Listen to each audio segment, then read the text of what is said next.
Porter un casque relève également d'un acte patriotique selon l'Office national de la sécurité routière ONASER, d'où cette campagne de sensibilisation en collaboration avec la police sur les axes routiers de la ville de Ouagadougou.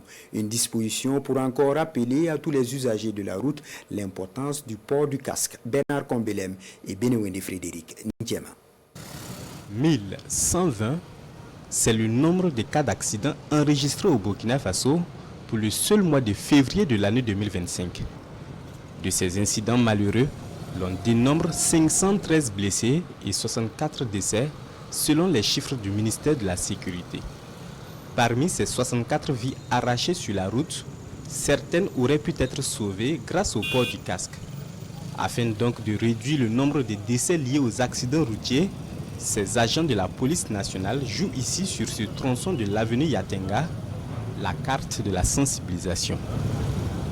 En fait, on habite juste à côté, on nous a envoyé au marché, donc c'est à cause de ça. C'est ça la maison. Comme j'habite juste à côté, c'est pour cela que j'ai laissé. Bon, je n'ai pas pu voter. Ma moto est vieille de 10 ans maintenant. À l'époque, quand je l'achetais, le casque n'était pas inclus. Mais je vous promets d'en acheter. Les excuses ne manquent donc pas pour justifier l'infraction. Ce tout autre usager sur sa motocyclette lui dispose bel et bien d'un casque, mais préfère plutôt protéger le rétroviseur de son engin que sa tête à lui. La plupart des accidents, le moindre mal, c'est une fracture. Maintenant, si ça concerne la tête, c'est pas aussi simple. Donc les autres réellement à prendre le message au sérieux, voilà, pour au moins le bien de tous. Ce type de sensibilisation sur les voies publiques est de plus en plus récurrent depuis la décision du gouvernement de faire du port du casque une mesure obligatoire au Burkina Faso. Et si certains refusent de s'y conformer, d'autres adhèrent et louent la mesure. L'année passée, j'ai subi un accident où vraiment le visage était atteint. Je n'avais pas porté le casque. Le médecin avait fait une sensibilisation à l'hôpital. Après rétablissement, j'ai décidé d'acheter mon casque et de le porter. Au moins sur la même moto, 2 personnes, un casque, une seule personne, ça ne suffit pas. La vie de l'autre personne aussi compte. Il y a un fond. Cette fissure sur mon casque est due à un accident. J'ai été renversé par un usager et en tombant, ma tête a subi un choc violent. Heureusement, je portais ce jour-là mon casque. Imaginez un peu si je n'avais pas porté un casque. Donc, s'il y a lieu de sensibiliser des gens, c'est moi qui devrais le faire, pas le contraire.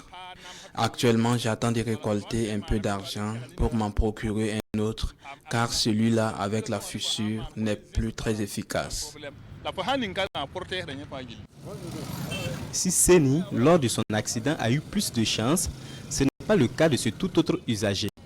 Malgré les traces encore bien visibles de sa mésaventure en circulation, le revoici sur la route sans protection, prétextant le manque de moyens financiers pour s'acheter un casque. Et pendant que nous marquons notre arrivée au quartier Sissien de la ville de Ouagadougou, sur un autre chantier de sensibilisation sur le port du casque, cette fois-ci mené par la police municipale, nous débouchons sur cet accrochage impliquant une voiture et un usager d'engin à 2 roues sans casque de protection. Visiblement, rien de très grave. Une femme qui était à sa droite, pourtant elle voulait partir à sa gauche. Donc elle était obligée de couper devant un véhicule qui était sur sa marche. Et puis elle a percuté le véhicule là, au flanc droit et puis elle est tombée. Dans ces cas de figure-là, si c'était encore plus grave que ça, et sans casque encore, bon, elle allait subir des traumatismes crâniens et puis ça pouvait mal tourner. C'est dans cette optique-là que nous sommes là ce matin pour les sensibiliser. Parce que dans les peines que nous subissons au niveau des accidents, c'est énorme. Autant avec le casque, si côté traumatisme crânien, si tu es un peu sauvé, les membres inférieurs et puis les membres supérieurs, on peut les gérer ça en interne. Avant même, quand je ne portais pas le casque, je portais les lunettes, plus foulard, tout ça, c'était encombrant. Mais quand je porte ça, je n'ai plus besoin de foulard. Ça n'étouffe pas, il n'y a pas de souci. Cette sortie de sensibilisation est initiée par l'Office national de la sécurité routière en collaboration avec la police nationale et municipale. Elle entre dans le cadre des journées d'engagement patriotique et de participation citoyenne et concerne, en plus de Ouagadougou, les villes de Bobo-Dioulasso, de Tenkodougou, de Koupela, de Gawa et de Zignari.